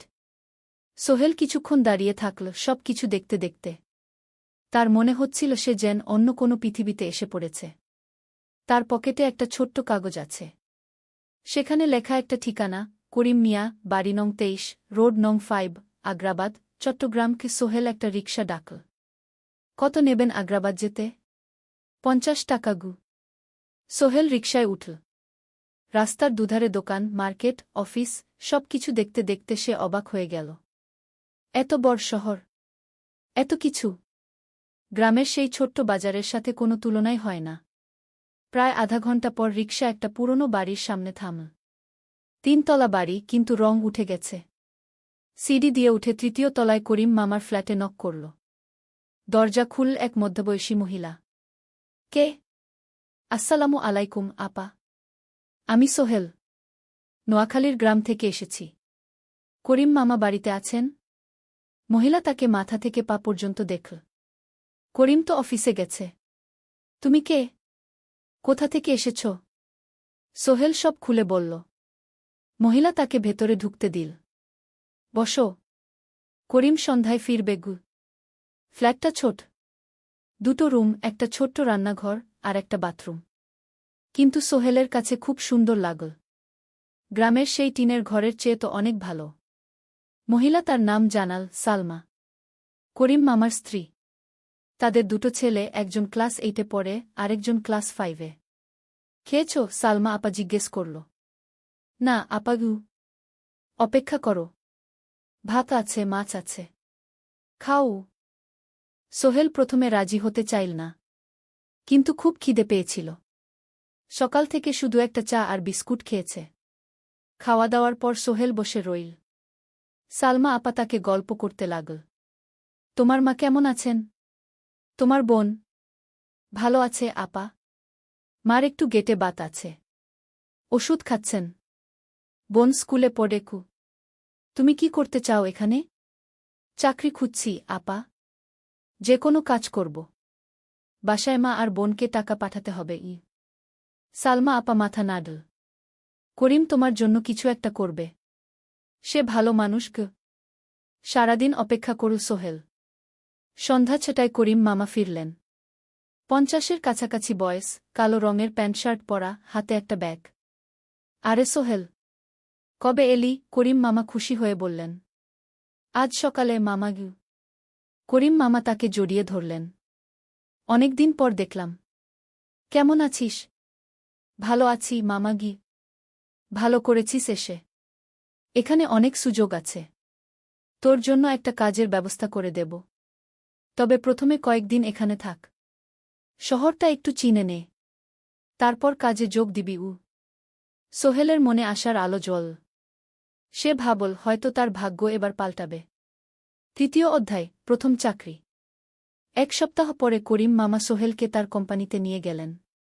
কোম্পানির নাম আলামিন কনস্ট্রাকশন।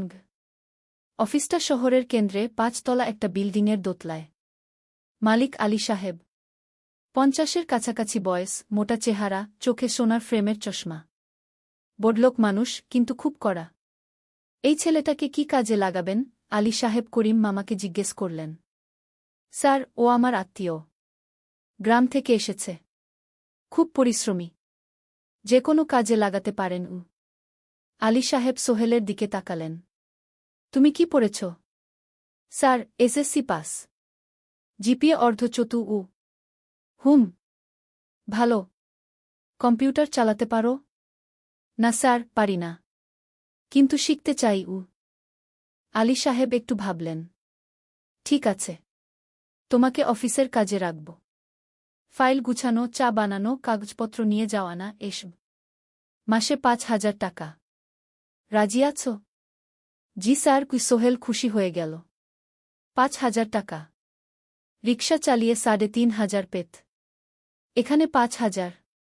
কাজ শুরু হল পরদিন থেকে। সকাল 8টায় অফিসে যেতে হয়, ফিরতে হয় সন্ধ্যা 7টায়।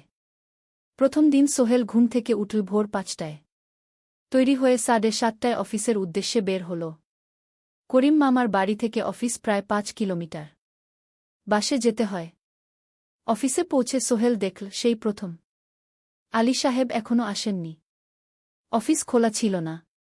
8-10 মিনিট পর একজন লোক এসে অফিস খুল। তুমি নতুন? জি। আমি সোহেল গু। আমি জাহিদ, অ্যাসিস্ট্যান্ট ম্যানেজার। এসো উ। জাহিদ ভাই সোহেলকে সব কিছু দেখাল। অফিসে মোট 6 জন কর্মচারী। 2 জন ইঞ্জিনিয়ার, একজন অ্যাকাউন্ট্যান্ট, একজন অ্যাসিস্ট্যান্ট ম্যানেজার, জাহিদ ভাই, একজন রিসেপশনিস্ট, আর এখন সোহেল। সোহেলের কাজ শুরু হলো চা বানানো দিয়ে। তারপর অফিস পরিষ্কার করা, ফাইল গুছানো, কাগজপত্র এক জায়গা থেকে আরেক জায়গায় নিয়ে যাওয়া। কাজ কঠিন না, কিন্তু সারাদিন দৌড়ঝাঁপ করতে হয়। দুপুরে খাবারের জন্য আধা ঘন্টা বিরতি। সোহেল একটা ছোট হোটেলে গিয়ে ভাতরাল তরকারি খেল। 50 টাকা। সন্ধ্যায় অফিস বন্ধ হল। সোহেল ক্লান্ত হয়ে বাসায় ফিরল। কেমন লাগল প্রথম দিন? করিম মামা জিজ্ঞেস করলেন। ভালো মামা। অনেক কিছু শিখলাম ঘ। প্রথম মাসের শেষে সোহেল বেতন পেল 5,000 টাকা। সে 3,000 টাকা মাকে পাঠাল। মা ফোনে কাঁদতে লাগলেন। আল্লাহ তোকে ভালো রাখুক সোহেল উ। সোহেলের চোখেও জল এল। তার মনে হল সে একটা বড় কাজ করতে পেরেছে। চতুর্থ অধ্যায়, শহরের জীবন। 3 মাস কেটে গেল। সোহেল এখন শহরের সাথে মিশে গেছে। প্রতিদিন অফিসে যাও আসার পথে সে দেখে হাজারো মানুষের জীবন। কেউ সফল, কেউ ব্যর্থ। কিন্তু সবাই চলছে নিজের পথে। সোহেল অফিসের কাজের পাশাপাশি কম্পিউটার শেখার চেষ্টা করছে। অফিসে একটা কম্পিউটার আছে। যখন কেউ ব্যবহার করে না, তখন সোহেল একটু একটু শিখার চেষ্টা করে। জাহিদ ভাই তাকে সাহায্য করেন। সোহেল, তুমি যদি কম্পিউটার ভালোভাবে শিখতে পারো, তাহলে তোমার ভবিষ্যৎ উজ্জ্বল। জাহিদ ভাই একদিন বললেন। কিভাবে শিখব ভাই?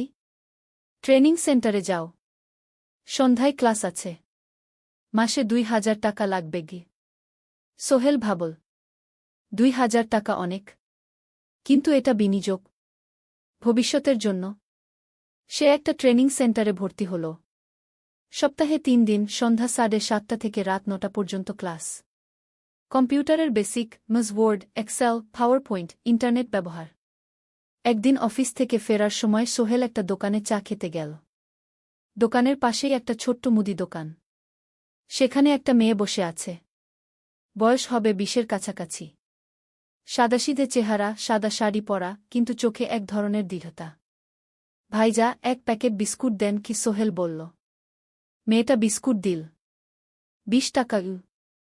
সোহেল টাকা দিয়ে যাচ্ছিল, হঠাৎ মেয়েটা বলল, আপনি নতুন এসেছেন এই এলাকায়, তাই না? হ্যাঁ। 3 মাস হল। কিভাবে বুঝলেন? আপনার চেহারা দেখেই বোঝা যায়। এখনও গ্রামের ছোঁয়া আছে। আর আপনি প্রতিদিন এই পথ দিয়ে যান। দেখেছি কি? মেয়েটা হাসল। সোহেলও হেসে ফেল। আপনি খুব পর্যবেক্ষক মনে হচ্ছে গি। জীবনে অনেক কিছু দেখেছি। তাই মানুষকে চিনতে শিখেছি গ। আপনার নাম? মিনা। এই দোকান আমার বাবার। উনি অসুস্থ, তাই আমি দেখছি গু। সেদিন থেকে সোহেল প্রায়ই সেই দোকানে যেতে শুরু করল। মিনার সাথে গল্প করত। ধীরে ধীরে তাদের মধ্যে একটা বন্ধুত্ব তৈরি হল। মিনাও তার জীবনের গল্প বলল। মিনার মা মারা গেছেন যখন সে মাত্র 7 বছরের। বাবা আব্দুল হামিদ একা হাতে মিনাকে বড় করেছেন। মুদি দোকান দিয়ে সংসার চালান। মিনা কলেজে পড়ে, অনার্স সেকেন্ড ইয়ার। সকালে কলেজে যায়, দুপুরে ফিরে এসে দোকান সামলায়। বাবার হার্টের সমস্যা আছে, তাই ভারী কাজ করতে পারেন না। তোমার স্বপ্ন কি? একদিন সোহেল জিজ্ঞেস করল। গ্র্যাজুয়েশন শেষ করে একটা ভালো চাকরি করব। তারপর বাবাকে ভালো চিকিৎসা করাব। তুমি? আমিও চাকরি করে পরিবারকে ভালোভাবে দেখভাল করতে চাই। মা আর বোনকে নিয়ে শহরে আনব একদিন দুজনেই নিজেদের স্বপ্নের কথা বলতে গিয়ে বুঝল তাদের স্বপ্ন অনেকটা একই রকম। ৫ম অধ্যায়, বিপদ। ৬ মাস কেটে গেল। সোহেল এখন আলী সাহেবের খুব প্রিয় কর্মচারী। সে শুধু চা বিস্কুট দেওয়ার কাজই করে না, এখন কম্পিউটারেও কিছু কাজ শিখেছে। ছোটখাটো টাইপিং, ডেটা এন্ট্রি এসব করতে পারে। আলী সাহেব খুশি হয়ে তার বেতন বাড়িয়ে ৮,০০০ টাকা করে দিয়েছেন। একদিন রাতে সোহেল অফিস থেকে ফিরছিল। সেদিন একটু দেরি হয়ে গেছে। রাত প্রায় ৯টা। সাধারণত সোহেল সন্ধ্যা ৭:৩০টায় ফিরে। কিন্তু সেদিন অফিসে একটা জরুরি কাজ ছিল। বাস থেকে নেমে সোহেল বাড়ির দিকে হাঁটছিল। হঠাৎ একটা অন্ধকার গলিতে ৩ জন লোক তাকে ঘিরে ধরল। তাদের চেহারা দেখেই বোঝা যাচ্ছিল ভালো উদ্দেশ্য নিয়ে আসেনি। টাকা দে, তাড়াতাড়ি, একজন বলল। তার হাতে একটা ছুরি। সোহেল ভয় পেয়ে গেল। ভাই, আমার কাছে খুব কম টাকা আছে যা আছে দে, তাড়াতাড়ি করো। সোহেল কাঁপতে কাঁপতে তার পকেট থেকে ৫ টাকা বের করে দিল। এই টাকা দিয়ে সে বাজার করবে ভেবেছিল। কিন্তু ছিনতাইকারীরা সন্তুষ্ট হল না। শুধু ৫ টাকা? তোর ব্যাগে কি আছে? তারা সোহেলের ব্যাগ কেড়ে নিল। ব্যাগে ছিল তার মোবাইল, কম্পিউটার ট্রেনিং সেন্টারের সার্টিফিকেট আর কিছু গুরুত্বপূর্ণ কাগজপত্র। না ভাই, ব্যাগটা ফেরত দেন। ওতে আমার জরুরি জিনিস আছে। মোবাইল নিয়ে নেন, কিন্তু ব্যাগটা দেন কিন্তু ওরা শুনল না। একজন সোহেলকে জোরে ধাক্কা দিল। সোহেল পড়ে গেল। মাথা রাস্তার কংক্রিটে ধাক্কা লেগে গেল। রক্ত বের হল। ৩ জন দৌড়ে পালিয়ে গেল। কিছুক্ষণ সোহেল অজ্ঞান হয়ে পড়ে রইল। তারপর ধীরে ধীরে জ্ঞান ফিরল। মাথায় প্রচণ্ড ব্যথা। সে উঠে দাঁড়ানোর চেষ্টা করল, কিন্তু মাথা ঘুরছিল। কোনোমতে একটা দেয়াল ধরে দাঁড়াল। একজন পথচারী তাকে দেখে থামল। কি হয়েছে ভাই? ছিনতাই হয়েছে এসো, আমি তোমাকে হাসপাতালে নিয়ে যাই। কিন্তু সোহেল রাজি হল না। না, ঠিক আছি, বাড়ি যেতে পারব। সে কোনোমতে করিম মামার বাড়িতে পৌঁছাল। দরজা খুলেই সালমা আপা চিৎকার করে উঠলেন। ও আল্লাহ! কি হয়েছে? করিম মামা দৌড়ে এলেন। সোহেলকে ভেতরে নিয়ে গেলেন। তার মাথায় জল ঢেলে রক্ত পরিষ্কার করলেন। ক্ষতটা বেশ গভীর। হাসপাতালে যেতে হবে করিম মামা বললেন। তারা একটা অটোরিকশা নিয়ে নিকটস্থ হাসপাতালে গেলেন। ডাক্তার সোহেলের মাথায় ৩টা সেলাই দিলেন। বলল, ১ সপ্তাহ বিশ্রাম নিতে হবে। কোনো ভারী কাজ করা যাবে না। হাসপাতাল থেকে ফিরে সোহেল শুয়ে রইল। তার মনে হচ্ছিল সবকিছু শেষ হয়ে গেছে। মোবাইল চলে গেছে, গুরুত্বপূর্ণ কাগজপত্র চলে গেছে। এখন ১ সপ্তাহ অফিস করতে পারবে না। পরদিন সকালে করিম মামা আলী সাহেবকে ফোন করে সব জানালেন। আলী সাহেব বললেন, ঠিক আছে, সোহেল ভালো হয়ে এলে আসবে, চিন্তার কিছু নেই। মিনা যখন এই খবর শুনল, সে সন্ধ্যায় সোহেলকে দেখতে এল করিম মামার বাড়িতে। সাথে এনেছিল কিছু ফল। কি হয়েছিল? মিনা চিন্তিত গলায় জিজ্ঞেস করল। সোহেল সব বলল। মিনা রেগে গেল। এই শহরে এখন অনেক অপরাধ বেড়ে গেছে। পুলিশ কিছু করে না। তুমি পুলিশে রিপোর্ট করেছ? না, লাভ নেই। তবুও করা উচিত। তোমার মোবাইলটা হয়তো খুঁজে পাওয়া যাবে। করিম মামা সোহেলকে নিয়ে পুলিশ স্টেশনে গেলেন। জেনারেল ডায়েরি করলেন। কিন্তু পুলিশ খুব একটা আশা দিল না। দেখি কিছু করা যায় কিনা। সোহেল বুঝল মোবাইল আর ফিরবে না। সেই ১ সপ্তাহ সোহেলের জীবনের সবচেয়ে কঠিন সময় ছিল। সে শুধু শারীরিকভাবেই ক্ষতিগ্রস্ত হয়নি, মানসিকভাবেও ভেঙে পড়েছিল। প্রতিরাতে দুঃস্বপ্ন দেখত। সেই 3জন ছিনতাইকারীর মুখ ভুলতে পারছিল না। মিনা প্রায় প্রতিদিন আসত। তাকে সাহস দিত। তুমি হাল ছেড়ো না, সোহেল। জীবনে এরকম খারাপ সময় আসে। কিন্তু এটা কাটিয়ে ওঠাই হলো আসল বীরত্ব। সোহেলের মা গ্রাম থেকে ফোন করতেন। করিম মামার মোবাইল থেকে। তুই ভালো আছিস তো? সোহেল মাকে সব সত্যি বলেনি। শুধু বলেছে, হ্যাঁ মা, ভালো আছি। একটু জ্বর হয়েছিল। এখন ভালো। 1 সপ্তাহ পর সোহেল আবার অফিসে গেল। আলী সাহেব তাকে দেখে খুশি হলেন। কেমন আছো? ভালো আছি স্যার। ঠিক আছে। তবে প্রথম কয়েকদিন হালকা কাজ করবে। সোহেল আবার কাজে মন দিল। কিন্তু একটা জিনিস তাকে খুব কষ্ট দিচ্ছিল, তার মোবাইল নেই। মায়ের সাথে কথা বলতে পারছে না নিয়মিত। করিম মামার মোবাইল চাইতে সংকোচ লাগে। একদিন জাহিদ ভাই তাকে ডাকলেন। সোহেল, আমার একটা পুরনো মোবাইল আছে। তুমি ব্যবহার করো? না ভাই, আমি নাও। আমার কাজে লাগছে না। তুমি রাখো। সোহেল কৃতজ্ঞতায় প্রায় কেঁদে ফেল। ধন্যবাদ ভাই। মোবাইল পেয়ে সোহেল প্রথমেই মাকে ফোন করল। মা খুব খুশি হলেন। এতদিন ফোন করিসনি কেন? মা, মোবাইলটা নষ্ট হয়ে গিয়েছিল। নতুন নিয়েছি। মায়ের গলায় স্বস্তি ফুটে উঠল। 6ষ্ঠ অধ্যায়, নতুন সুযোগ। আরও 3 মাস কেটে গেল। সোহেল পুরোপুরি সুস্থ হয়ে গেছে। তার জীবন আবার স্বাভাবিক হয়ে এসেছে। সে এখন কম্পিউটার ট্রেনিং শেষ করেছে। সার্টিফিকেট পেয়েছে। কিন্তু একটা ঘটনা তার জীবনে বড় পরিবর্তন নিয়ে এল। একদিন সকালে আলী সাহেব তাকে ডাকলেন। সোহেল, বসো। সোহেল বসল। মনে একটু ভয় লাগছিল। আলী সাহেব কি তাকে বকবেন? সোহেল, তুমি তো এখন কম্পিউটার চালাতে পারো? জি স্যার, একটু একটু শিখেছি। ভালো। আমি তোমার কাজ দেখছি। তুমি খুব পরিশ্রমী। আর সৎ। আমাদের কোম্পানিতে এরকম মানুষের দরকার। সোহেল কিছু বুঝতে পারছিল না। আমি তোমাকে একটা সুযোগ দিতে চাই। আমাদের কোম্পানি একটা ট্রেনিং প্রোগ্রাম চালু করছে নতুন কর্মচারীদের জন্য। 6 মাসের কোর্স। কম্পিউটার অ্যাকাউন্টিং, ভবন নির্মাণের হিসাব নিকাশ, প্রজেক্ট ম্যানেজমেন্ট সব শিখবে। কোম্পানি সব খরচ দেবে। ট্রেনিংয়ের সময় তোমার বেতনও চলবে। রাজি আছো? সোহেল বিশ্বাস করতে পারছিল না। স্যার, সত্যি? আমাকে এত বড় সুযোগ দিচ্ছেন? হ্যাঁ। তুমি ভালো ছেলে। পরিশ্রমী। আমি তোমাকে এগিয়ে দিতে চাই। ভবিষ্যতে তুমি এই কোম্পানির একজন গুরুত্বপূর্ণ কর্মচারী হবে। সোহেল কৃতজ্ঞতায় প্রায় কেঁদে ফেল। ধন্যবাদ স্যার। আমি কঠোর পরিশ্রম করব। আমি জানি। সেদিন সন্ধ্যায় সোহেল মিনার দোকানে গেল। মিনাকে খবরটা দিল। মিনা খুব খুশি হল। তার চোখে জল এসে গেল। তুমি পারবে সোহেল। আমি জানি। সোহেল তার মা আর বোনকেও ফোন করে খবরটা দিল। মা কাঁদতে লাগলেন। তোর বাবা বেঁচে থাকলে কত খুশি হতো। ট্রেনিং শুরু হলো পরের মাস থেকে। প্রতিদিন সকালে 3 ঘন্টা ক্লাস, তারপর বাকি সময় অফিসের কাজ। ক্লাসে 5 জন নতুন কর্মচারী। সবাই তরুণ, উৎসাহী। শিক্ষক ছিলেন একজন অভিজ্ঞ ইঞ্জিনিয়ার। নাম রহিম স্যার।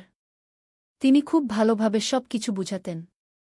কম্পিউটার অ্যাকাউন্টিং, এক্সেলে জটিল ক্যালকুলেশন, প্রজেক্টের বাজেট তৈরি, সময় ব্যবস্থাপনা সব।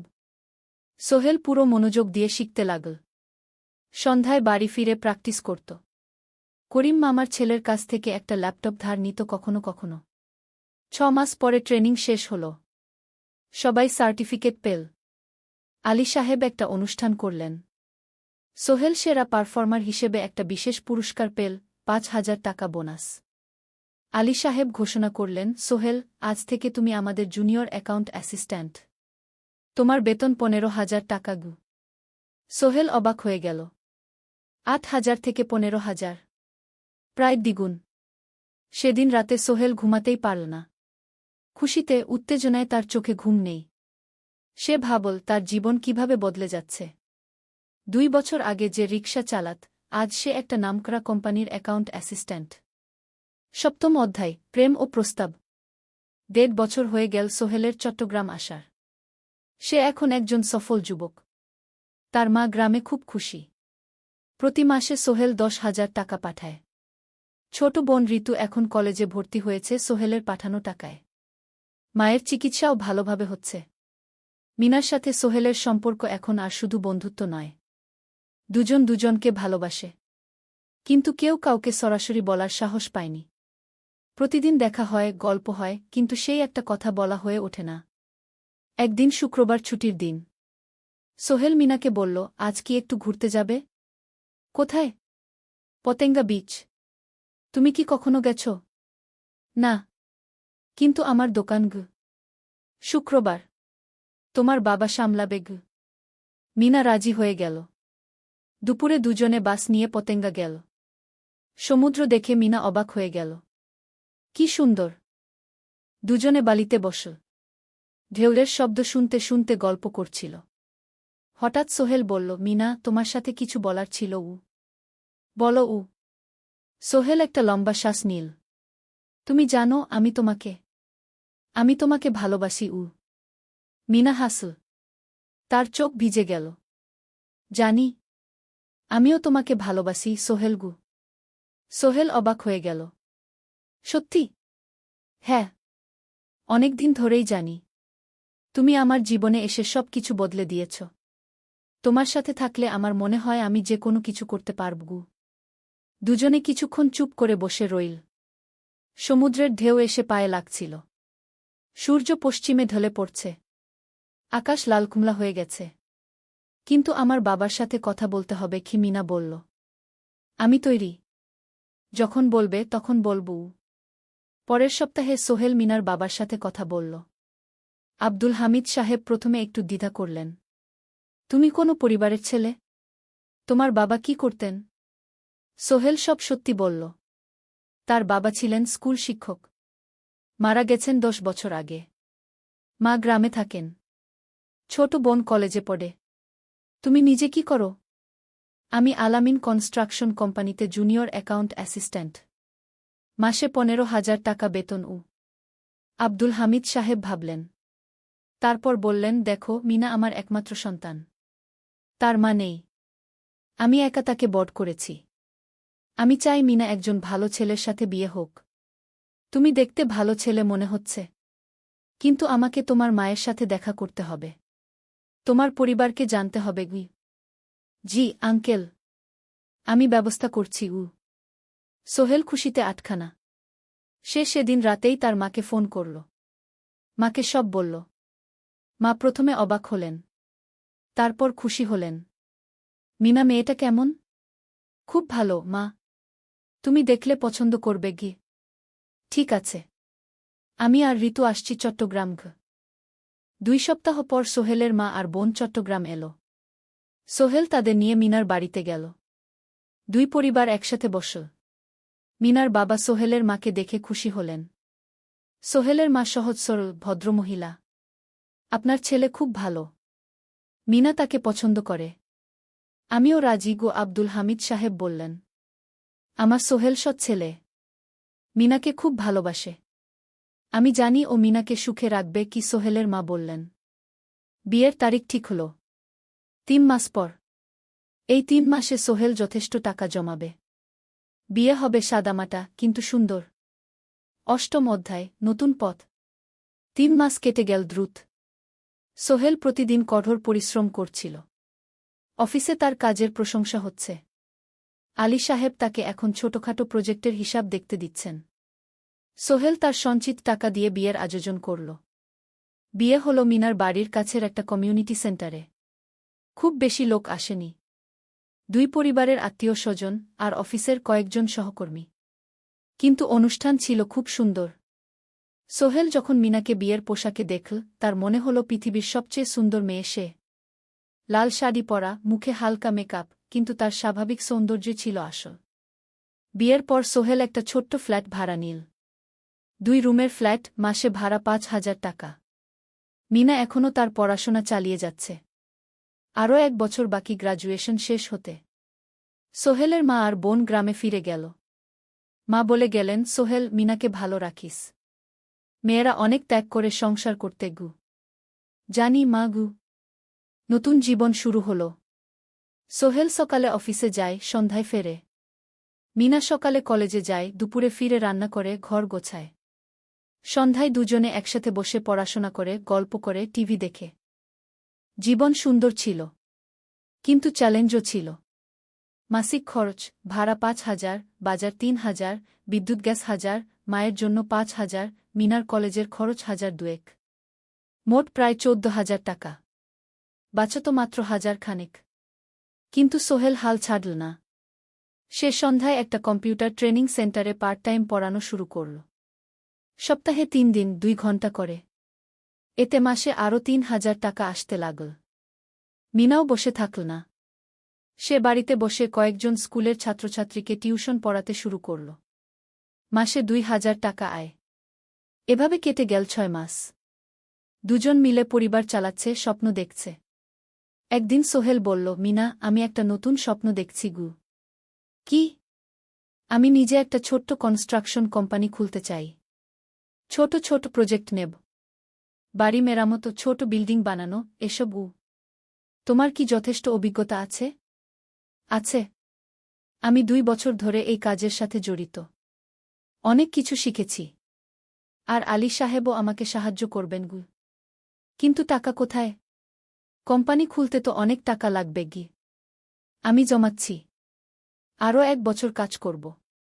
তারপর চেষ্টা করব। মিনা তাকে সমর্থন দিল। তুমি পারবে।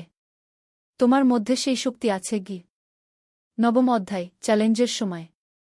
কিন্তু ভাগ্য সবসময় অনুকূলে থাকে না। সোহেল যখন স্বপ্ন দেখছিল নিজের কোম্পানি খোলার, তখনই একটা বড় সমস্যা এল। আলী সাহেবের কোম্পানি একটা বড় প্রজেক্ট পেয়েছিল। একটা ১০তলা বিল্ডিং বানানোর কাজ।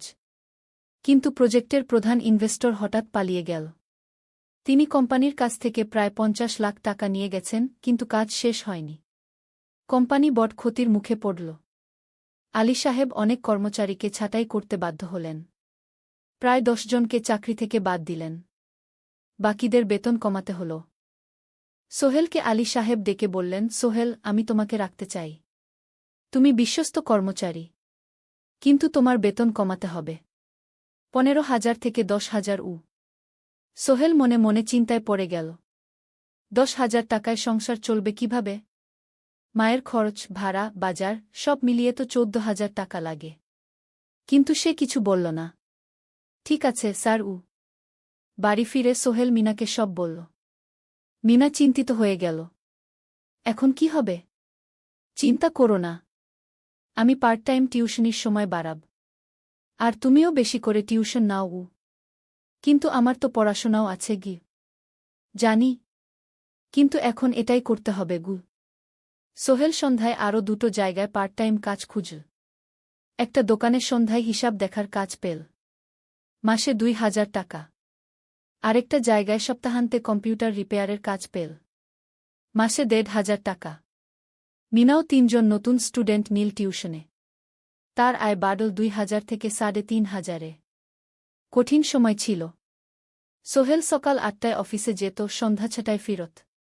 তারপর একটু বিশ্রাম নিয়ে ৭:৩০ বের হতো পার্ট টাইম কাজে। রাত ১০টায় বাড়ি ফিরত। রবি সোমবার কম্পিউটার রিপেয়ারের কাজ। মিনাও সকালে কলেজে যেত, দুপুরে ফিরে রান্না করত, তারপর বিকেলে টিউশন পড়াত। রাতে খাওয়া দাওয়ার পর পড়াশোনা করত। দুজনেরই শরীর খারাপ হতে শুরু করল। সোহেল একদিন অফিসে অজ্ঞান হয়ে পড়ে গেল। ডাক্তার দেখাতে নিয়ে গেল। ডাক্তার বলল, অতিরিক্ত পরিশ্রম। শরীরে পুষ্টির অভাব। ঠিকমতো খাচ্ছেন না মনে হচ্ছে গি। সত্যি কথা, খরচ বাঁচাতে সোহেল আর মিনা অনেক সময় কম খেত। মাংস মাছ কিনত সপ্তাহে ১ দিন। বাকি সময় শাকসবজি, ডাল। মিনা সোহেলকে বলল, আর নয় সোহেল। তুমি এভাবে নিজেকে শেষ করে ফেলছ। আমার পড়াশোনা বন্ধ করে দিই। আমি ফুল টাইম চাকরি করি গি। না, সোহেল জোর দিয়ে বলল। তোমার পড়াশোনা বন্ধ হবে না। আরও মাত্র ৬ মাস বাকি। তুমি গ্রাজুয়েট হবেই গি। কিন্তু তুমি। আমি ঠিক হয়ে যাব। চিন্তা করো না গে। কিন্তু পরিস্থিতি আরও খারাপ হল যখন সোহেলের মায়ের অসুখ হল। হার্টের সমস্যা। হাসপাতালে ভর্তি করতে হল। খরচ 50,000 টাকা। সোহেলের হাতে এত টাকা কোথায়? সে করিম মামার কাছে ধার চাইল। করিম মামা 20,000 টাকা দিলেন। বাকি 30,000 টাকা সোহেল একটা এনজিও থেকে ঋণ নিল। সুদের হার মাসে 2%। মায়ের চিকিৎসা হল। তিনি সুস্থ হয়ে গেলেন। কিন্তু সোহেল এখন ঋণের বোঝায় পড়ে গেল। প্রতি মাসে 3,000 টাকা করে কিস্তি দিতে হবে। সেই রাতে সোহেল আর মিনা বিছানায় শুয়ে কথা বলছিল। সোহেল বলল, মিনা, আমি মনে হয় ভুল করেছি। শহরে এসে বিয়ে করে তোমাকে কষ্টে ফেলেছি গু। মিনা তার হাত ধরল। না সোহেল, তুমি ভুল করনি। জীবনে এরকম খারাপ সময় আসে, কিন্তু এটা কাটিয়ে ওঠাই হলো আসল শক্তি। আমরা একসাথে আছি, একসাথে থাকব। সব কিছু ঠিক হয়ে যাবে। মিনার কথায় সোহেল একটু সাহস পেল। হ্যাঁ, হাল ছাড়া যাবে না। 10ম অধ্যায়, আলোর দিকে। 3 মাস পরে পরিস্থিতি একটু ভালো হতে শুরু করল। আলী সাহেবের কোম্পানি একটা নতুন প্রজেক্ট পেল। একটা স্কুল বিল্ডিং বানানোর কাজ। কোম্পানি আবার স্থিতিশীল হতে শুরু করল। আলী সাহেব সোহেলকে ডেকে বললেন, সোহেল, আমি তোমার কঠোর পরিশ্রম দেখেছি। খারাপ সময়েও তুমি কোম্পানি ছেড়ে যাওনি। আমি কৃতজ্ঞ। আজ থেকে তোমার বেতন আবার 15,000 টাকা। সোহেল খুশি হয়ে গেল। ধন্যবাদ স্যার। মিনাও গ্র্যাজুয়েশন শেষ করল। ভালো ফলাফল করল। সে এখন চাকরি খুঁজছে। একদিন মিনা একটা প্রাইভেট স্কুলে শিক্ষিকার ইন্টারভিউ দিতে গেল। ইন্টারভিউ ভালো হল। তাকে নিযোগ দেওয়া হল। বেতন 12,000 টাকা। সেদিন সন্ধ্যায় দুজনে মিলে একটা ছোট্ট পার্টি করল। একটা বিরিয়ানি কিনল, কোমল পানীয় কিনল। দুজনে মিলে খেল। আমরা পেরেছি সোহেল, মিনা বলল। হ্যাঁ, আমরা পেরেছি গু। এখন দুজনের মিলিয়ে আয় 27,000 টাকা। খরচ চালানোর পর প্রায় 10,000 টাকা বাঁচে। সোহেল এই টাকা দিয়ে লোন শোধ করতে শুরু করল। পার্ট টাইম কাজগুলো ছেড়ে দিল। শরীরের যত্ন নেওয়া শুরু করল। আরও 6 মাস পরে সোহেলের কাছে একটা বড় সুযোগ এল।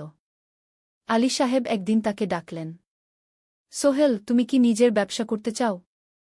স্যার, আমি তোমাকে একটা ছোট্ট প্রজেক্ট দিতে চাই। একটা 3 তলা বিল্ডিংয়ের কনস্ট্রাকশন। তুমি ম্যানেজ করবে, আমি শুধু সুপারভাইজ করব। লাভের 50% তোমার গু। সোহেল ভাবল, এটা একটা বড় সুযোগ, কিন্তু ঝুঁকিও আছে। যদি কাজটা ভালোভাবে না হয়? স্যার, আমি চেষ্টা করব। কিন্তু যদি ভুল হয়? ভুল হবে না। আমি তোমার উপর বিশ্বাস রাখছি। তুমি পারবে গু। সোহেল রাজি হয়ে গেল। এই প্রজেক্ট তার জীবনে টার্নিং পয়েন্ট হতে পারে। 11 অধ্যায়, স্বপ্ন পূরণের পথে। পরের 6 মাস সোহেল খুব কঠোর পরিশ্রম করল। প্রজেক্টটা ম্যানেজ করা সহজ ছিল না।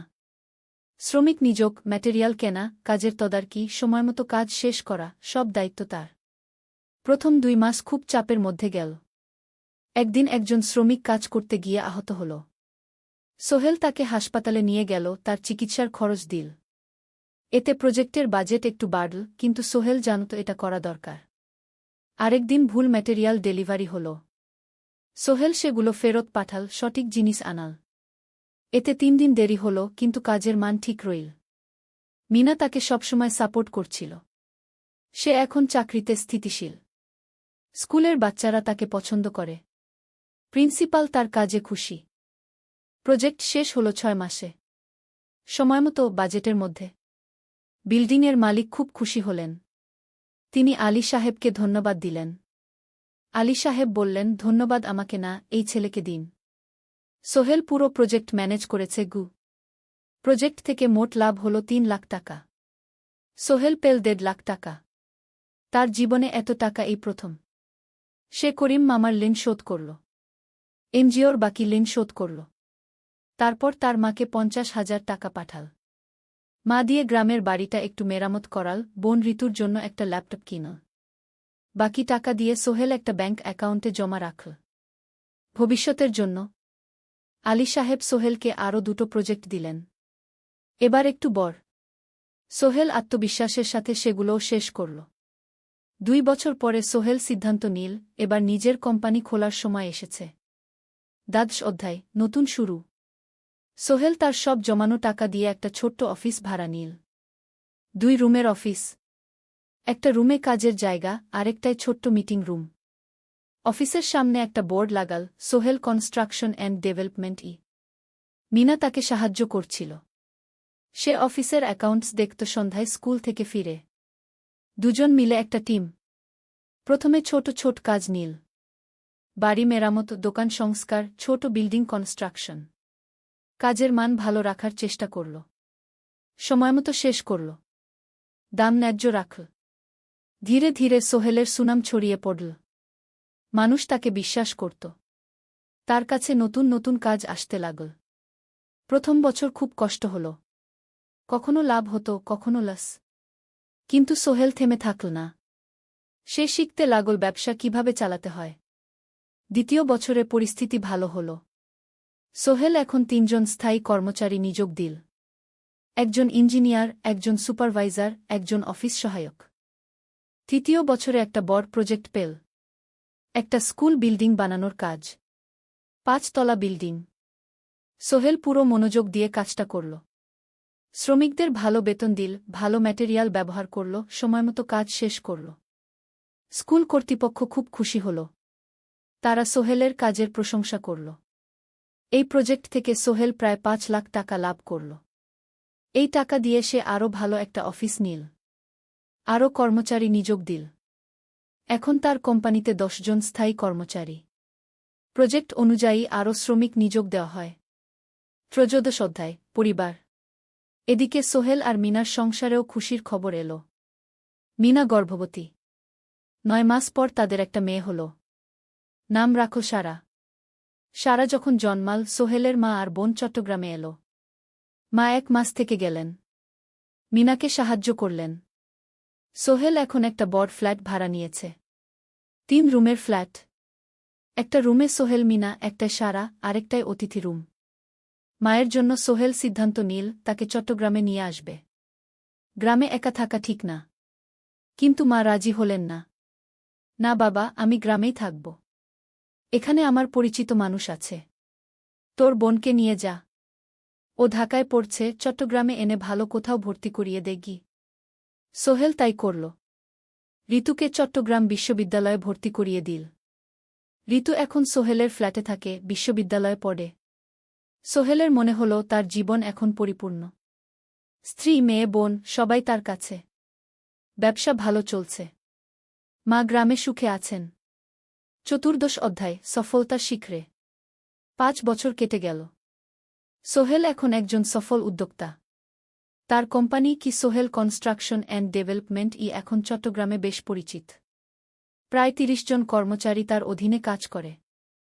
সোহেল এখন শুধু ছোট প্রজেক্ট করে না, বড় বড় প্রজেক্টও করে। একটা 8 তলা বিজনেস কমপ্লেক্স বানানোর কাজ পেয়েছে। একটা হাসপাতাল বিল্ডিং বানাচ্ছে। মিনা এখনও স্কুলে পড়ায়। সে এখন ভাইস প্রিন্সিপাল। সাথে সোহেলের কোম্পানির অ্যাকাউন্টস ম্যানেজার। 2 জন মিলে ব্যবসা চালা। সারা এখন 4 বছরের। স্কুলে ভর্তি হয়েছে। খুব চালাক মেয়ে। ঋতু বিশ্ববিদ্যালয় থেকে গ্রাজুয়েট হয়ে একটা ব্যাংকে চাকরি পেয়েছে। একদিন আলী সাহেব